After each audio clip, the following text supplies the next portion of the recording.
하나님 말씀 봅니다. 하나님 말씀은 사사기 16장 19절에서 22절, 사사기 16장 19절에서 22절입니다.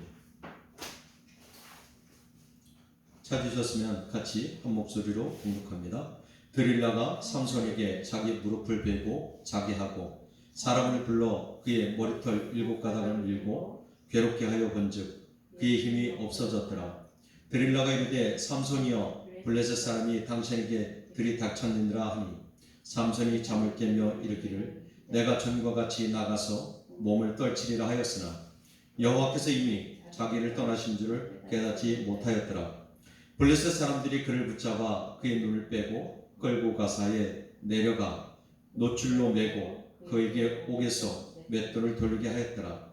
그의 머리털이 밀린 후에 다시 자라기 시작하니라. 아멘. 오늘의 말씀은 삼손을 통한 우리의 교훈, 삼손을 통한 우리의 교훈이라는 말씀을 가지고 우리가 말씀을 같이 나누기로 하겠습니다. 우리 가방 중에, 여행 가방 중에 아주 유명한 메이커 샘소나이트라는 그 가방을 아십니까? 샘소나이트. 이 샘소나이트는 유대인의 청년 제임스 스웨이더라는 청년이 14살 때 가방을 가지고 가면서 자꾸 떨어지는 그것을 보고 연구를 하기 시작했습니다. 그리고 가방을 만들기 시작했죠. 그리고 그 가방을 만들어서 판매를 하는데 너무 잘 팔리는 거예요. 그래서 결국은 그 이름을 지어야 되겠다. 무엇이라고 이름을 지을까 생각을 하다가 어떻게 생각난 게 누구예요? 삼손입니다. 삼손은 천하무적이었고 무서울 게 없었고 정말 강한 그 모습이었으니까 내가 삼손의 이름을 따서 샘소나이트라고 이름을 지어야 되겠다라고 이야기를 했습니다. 이것이 지금 우리 가방의 아주 유명한 메이커 샘소나이트입니다. 원래 삼소나이트인데 발음을 조금 더 세게 해서 샘소나이트 이렇게 이야기합니다. 삼손은 우리가 잘 알다시피 하나님의 나시린이었습니다. 하나님이 택한 하나님의 종이었죠. 나시린이라고 하는 것은 우리가 히브리어로 나지르 이렇게 얘기하죠. 그래서 거룩하게 하거나 분리되다라는 뜻을 가지고 있습니다. 지금 그런데도 불구하고 삼손은 어떻게 해요? 자기의 욕심을 따라서 자기의 의를 따라서 행하게 되고 그리고 죄악의 길에 빠지게 되죠. 많은 유혹들이 그를 하나님의 나시린, 하나님의 종으로 살아가지 못하게 합니다. 사사는 처음에 정말 힘이 막강했죠. 사자를 맨손으로 죽였죠. 나귀 턱뼈로 1000명을 물리치기로 했습니다. 그리고 적군인 블레셋을 물리치고 이스라엘을 지켜내라는 사명을 받기도 했죠. 그럼에도 불구하고 삼손은 하나님의 명령 앞에 온전히 순종하지 못했던 모습입니다. 우리 사사기를 보면 사사기에 온니엘이라는 사사부터 시작해서 삼손까지 12명의 사사가 나옵니다. 그 12명의 사사 중에서 제일 지면을 많이 활용한 사사가 누구냐? 삼손입니다. 그러면 왜 이렇게 저자는 삼손의 이야기를 성경에 3장씩이나 활용하면서 이야기를 하고 있을까라는 것을 한번 생각해 봤으면 좋겠습니다. 삼손을 통해서 우리의 연약함을 깨닫고 하나님을 의지할 때 우리는 하나님 안에서 강해질 수 있다는 것을 저자는 이야기하고 싶었는지도 모르겠습니다. 삼손은 그의 살아온 환경의 배경들이 참으로 안타까운 모습이었죠. 왜요? 지금 삼손이 자란 모습은 어디냐면 사사기 13장 2절을 보니까 소라의 땅의 단지파의 가족 중에 이렇게 이야기해요. 삼손이 단지파 사람이고 태어나 살던 곳이 소라라는 마을입니다. 우선 단지파가 차지한 땅은 이스라엘의 가장 남쪽에 있습니다. 이 땅은 이스라엘 대표하는 지파인 유다 지파와 당시 이방인 중심인 블레셋 사이에 자리를 잡고 있었죠. 그리고 소라 마을은 쉐펠라 지역이 있었습니다. 이것은 삼손이 이스라엘 백성들의 마을과 블레셋 사람들의 마을 사이에서 살았다는 것을 말해주고 있죠.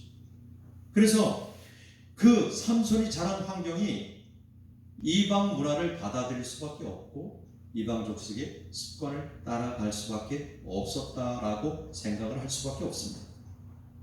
그럼에도 불구하고 하나님은 삼손을 나신으로 불러 세운 것은 하나님의 뜻을 성취하게 하기 위해서죠. 아마도 삼손은 이방 문화에 많이 접근을 했었을 것입니다. 그리고 하나님의 자녀로 기름 부음 받다 보니 때로는 갈등도 했을 것이고 그러므로 말미암아 영적으로 연약한 모습이 되어졌을 수도 있습니다. 그렇다면 이 시간 삼손을 통해서 드러나는 문제점, 그것은 무엇인가? 삼손을 통해서 우리가 깨달아야 될 것은 무엇인가? 첫째는 말씀을 지키고 말씀대로 살지 못했다는 것입니다. 사사기 13장 5절에 보면 보라 내가 임신하여 아들을 낳으리니 그의 머리 위에 삭도를 대지 말라. 이 아이는 태에서 나옴으로부터 하나님께 바쳐진 나시린이 됨이라 라고 얘기하죠. 그리고 14절에 뭐라고 얘기합니까? 포도나무의 소산을 먹지 말며 포도주와 독주를 마시지 말며 어떤 부정한 것도 먹지 말고 내가 그에게 명령한 것을 다 지킬 것이니라 라고 이야기를 하면서 이 말씀은 삼손 부모에게 하나님께서 명하신 명령입니다. 아들을 낳을 텐데 그 아이를 나시린으로 하나님께 바치라는 것이죠. 그리고 나시린으로서 세 가지를 지키라고 말씀하고 계시는 겁니다. 우리가 읽었듯이 첫째는 머리에 삭도를 대지 말라는 거고 두 번째는 포도주와 독주를 마시지 말라는 겁니다. 세 번째는요, 부정한 것을 먹지 말라는 것이죠. 머리에 삭도를 대지 말라는 것은 이렇게 추론을 해볼 수 있을 것 같습니다. 긴 머리를 통해서 머리가 길면 참으로 불편하죠. 감는데도 불편하죠. 그런데 긴 머리를 통해서 믿음의 인내를 나타내보라는 거죠. 그 긴 머리를 자르지 말고 10년, 20년 키웠을 때 얼마나 많이 길겠습니까? 그럼에도 그 긴 머리를 통해서 하나님의 나시린으로서 인내를 키워보라고 한 것은 아닌지 추론해 볼 수가 있을 것입니다. 두 번째는 포도주와 독주를 마시지 말라는 것입니다. 포도주와 독주는 세상의 쾌락의 유혹과 세상의 유혹에 빠지지 말라는 것이죠. 삼손은 술의 유혹에 빠졌습니다. 그리고 결국 드릴라의 유혹에 빠지게 되었던 거죠. 술을 마시면 정신이 몽롱하게 되죠. 술을 마시면 이성을 잃을 때도 있습니다. 분별력이 흐려지죠. 그러니까 술을 마시지 말라고 하죠. 거기서 포도주와 독주를 마시지 말라고 하는 것은 아주 알코올 기분이 약한 것 같지만 그것도 많이 먹으면 독해지기 때문에 그렇습니다. 우리가 잘 아는 막걸리도 약하죠, 도수가. 맥주도 도수가 약합니다. 그런데 그것을 많이 마시면 취하는 것을 많이 경험할 것입니다. 그러니까 포도주를 입에 대지 말라고 하는 거고 독주는 더욱 심하죠. 중국 술 같은 경우는 60도씩 70도씩 되는 술도 있습니다. 기본적으로 45도 이상입니다. 그러니까 독주를 마시지 말라고 이야기하는 겁니다. 결론적으로 쾌락의 유혹과 세상의 유혹에 빠지지 말라는 것이고 부정한 것을 먹지 말라고 합니다. 이것은 뭐냐면 하나님의 자녀들은 먹는 것도 절제해야 된다는 것을 이야기하는 거죠. 왜요? 많이 먹다 보면 비만해질 수도 있고요. 많이 먹다 보면 건강을 해칠 수도 있습니다. 또 아무거나 많이 먹다 보면 우리의 모습이 어때요? 식욕을 참지 못하는 그런 모습을 우리가 겪을 수 있습니다. 그리고 하나님은 먹을 것과 먹지 말 것을 구별하는 이유 중에 하나가 그런 모습이었죠.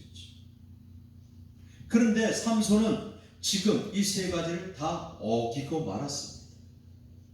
첫째, 들릴라 유혹에 빠져서 삭도로 머리털이 잘리게 되었고요. 두 번째는 포도주 생산지에 딥나가 포도주의 생산지입니다. 그 딥나로 가서 잔치를 열며 포도주를 즐기게 되었죠. 그리고 딥나를 가는 도중에 어떻게 해요? 부정한 사자 시체에 있던 꿀을 마시게 되었죠. 그러니까 죽음은 부정한 것이라 했습니다. 그럼에도 불구하고 그 사자에 있는 꿀을 마시게 되었죠. 이렇게 삼손은 하나님께서 말씀하신 나시렌의 명을 다 어기고 말았던 것입니다. 이것이 왜 그렇게 될 수밖에 없었느냐? 우리는 한 번쯤 생각을 해봐야 됩니다. 둘째는요, 유혹을 이기지 못했다는 것입니다. 어떤 유혹에? 성적인 유혹을 이기지 못했다는 거죠. 사사기 14장 1절을 보면 삼손이 딥나에 내려가서 거기서 블레셋 사람의 딸들 중에서 한 여자를 보고 라고 되어 있죠. 한 여자를 보고. 사사기 또 14장 3절은 뭐라고 합니까? 삼손이 그 아버지에게 이르되 내가 그 여자를 좋아하오니 나를 위하여 그 여자를 데려오소서 하니라 라고 되어 있죠. 여자의 외모만 보고 어떻게 해요? 마음이 반해버린 겁니다. 그 여인의 심성을 바라보지 못했어요.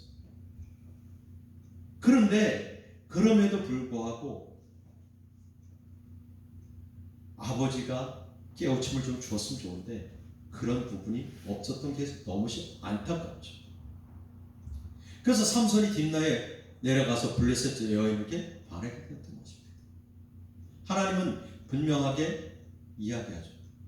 이방 족속과 결혼하지 말라. 우리가 잘 아는 이삭은 어땠습니까? 아브라함은요, 이삭을 낳고 이삭의 아내를 취하기 위해서 종을 보내서 이삭의 아내를 찾게 되죠. 우리가 잘 아는 에서와 야곱의 모습을 한번 돌이켜봤으면 좋겠습니다. 에서는요, 이방 여인과 결혼을 했습니다. 그래서 하나님 앞에 버림받았던 모습을 우리가 보게 되죠. 우리가 정말 믿는 자로서 이방 사람과 믿지 않는 사람과 멍해를 매게 되면 우리는 그들의 유혹에 넘어지고 쓰러질 수밖에 없습니다. 우리가 이길 것 같지만 절대 못 이깁니다. 그러니까 우리는 믿는 사람과 멍해를 함께 하라고 하는 이야기하죠. 믿지 않는 자와 멍해를 함께 하지 말라는 이유를 세상 사람들은 이야기하지요. 왜 믿는 사람들은, 예수 믿는 사람들은 끼리끼리 하느냐? 내가 세상의 유혹에 빠질 수 있기 때문에 그런 것입니다. 삼손은 가사에 있는 기생과 어울리고 소렉에 드릴라라는 여인과 사랑을 나누게 되죠. 한마디로 삼손이 성적 유혹에 넘어지고 쓰러졌던 것입니다. 영적 지도자인 사사 삼손이 성적 유혹에 넘어져서 이방인을 사랑하고 그 여인의 치마폭에 묻히고 말았던 것입니다. 왜 이렇게 성적인 유혹을 이기지 못하고 넘어진 걸까요? 우리는 세 가지로 한번 나눠보려고 합니다. 첫째는요, 깨어있지 못했다는 것입니다. 세상 환경의 지배를 받아 자신의 사사임을 망각하고 있었던 것이죠. 삼손은 분명한 영적 지도자고 사사였습니다. 그러면 그 사사로서 깨어 있어야 되고, 깨어 있는 삶을 살려면 기도하는 삶을 살아야 되고 하나님과 교통하는 삶을 살았어야 되죠. 그럼에도 불구하고 기도의 삶을 살았다는 말은 13장부터 16장까지 아무데도 나와 있지 않습니다. 그래서 베드로전서 5장 8절은 뭐라고 이야기합니까? 근신하라, 깨어라, 너희 대적 마귀가 오는 사자같이 삼킬 자를 찾느니 너희는 믿음을 굳건하게 하여 이를 대적하라 라고 이야기합니다. 우리가 근신하여 깨어있지 않으면 대적 마귀가 오는 사자같이 삼킬 자를 찾는다고 합니다. 그러니까 어떻게 해야 돼? 너희는 믿음을 굳건하게 하여 이를 대적하라고 얘기하죠. 그럼에도 불구하고 삼손은 그리하지 못했습니다. 우리는 정말 조심해야 될 것이 환경입니다. 또 많은 유혹들입니다. 그 많은 환경과 유혹에서 정말 조심해야 돼요. 삼손은요, 힘이 있었기 때문에 힘으로 권력을 지배했습니다. 그러니까 하나님의 자녀임을 망각하고 있었던 거죠. 나의 나됨을 자랑해서 하고 있었던 거죠. 그러니까 음란한 환경에 빠질 수밖에 없었던 것입니다. 우리의 모습은 지금 어떤가요? 나는 안전하다고 생각하십니까? 나는 어떤 유혹에도 넘어지고 쓰러지지 않을 것이라고 생각하십니까? 아니죠. 우리는 그러기 위해서는 깨어 있어야 되고, 깨어 있기 위해서는 기도가 삶이 되어져야 되고, 예배가 삶이 되어져야 되고, 말씀이 삶이 되어져야 됩니다. 두 번째는 교만했던 것입니다.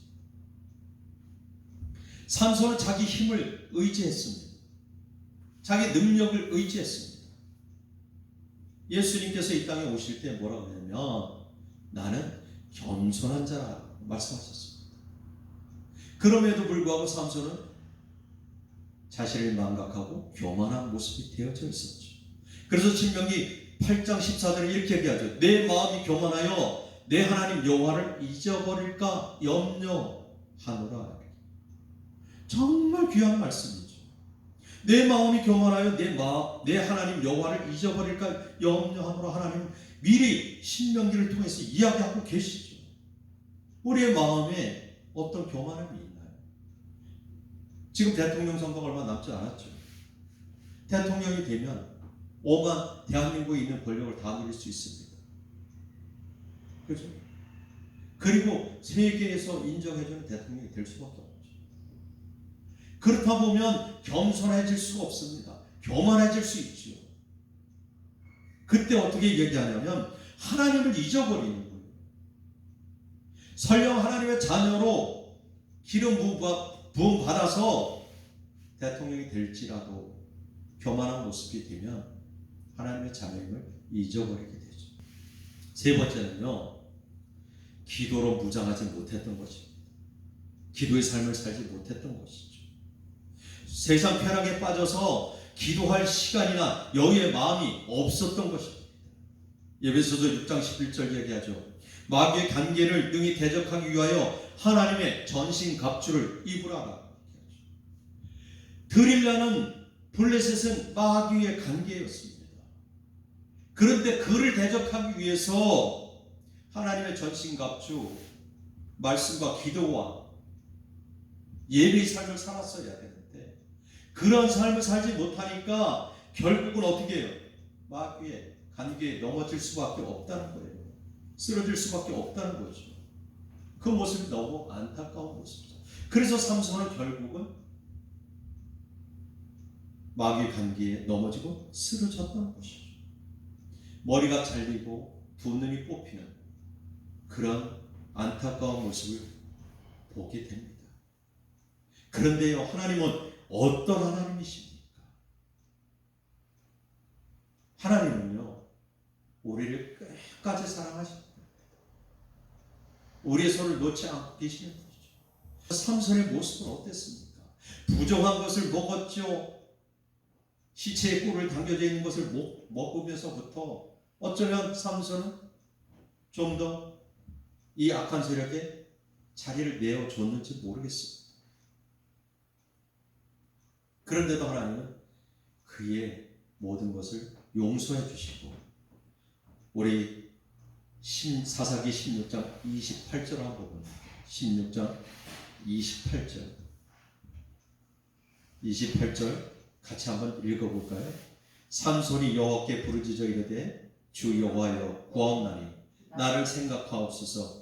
하나님이여 구하옵나니 이번만 나를 강하게 하사 나의 두 눈을 뺀 블레셋 사람에게 원수를 단번에 갚게 하옵소서. 삼손이 이제 블레셋 족속에게 두 눈이 뽑히고 감옥에서 맷돌을 돌리면서 깨닫게 되죠. 깨우치게 되죠. 블레셋 족속은 너무 신났어요. 다곤 신전에 가서 다곤 신에 경배를 하고 잔치를 벌입니다. 그곳에 3,000명이 넘는 사람들이 모여서 신나게 잔치를 하면서 뭐라고 하겠어요?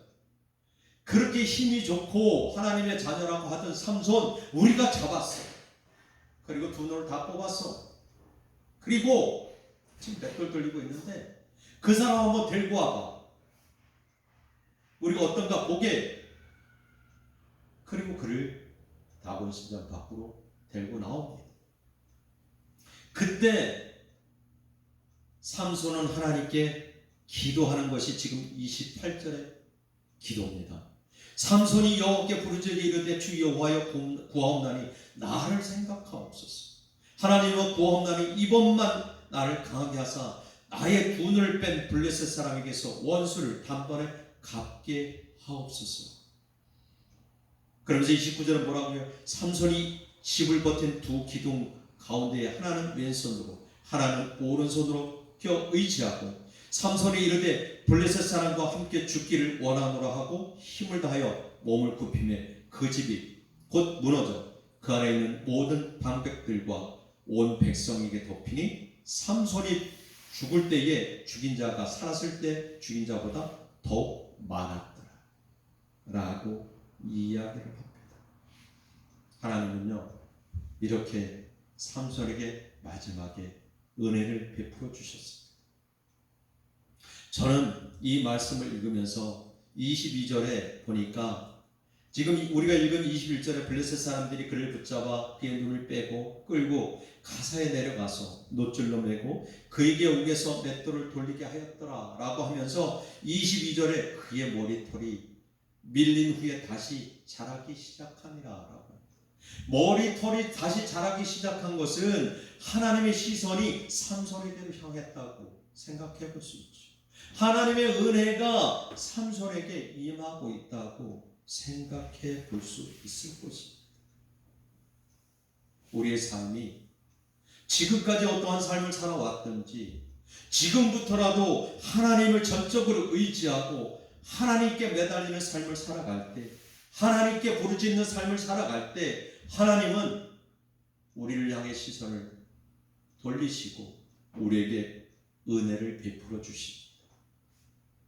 삼손에게 은혜를 베푸셨다는 그 하나님, 우리에게도 동일하게 은혜를 베푸실 것입니다. 우리가 세상 가운데 있었다면, 깨어있지 못했었다면 지금 이 시간 깨어서 하나님 앞에 다시 자복하고 기도하는 우리의 삶이 되었으면 좋겠습니다. 우리가 즐겨 부르는 CCM 찬양 가운데 약할 때 강함 되시네라는 찬양이 있습니다. 이 찬양이 어떻게 쓰여진 것인지 압니까? 이 찬양은요 데니스 저니건이라는 분의 그 신앙 간증을 담은 찬양입니다.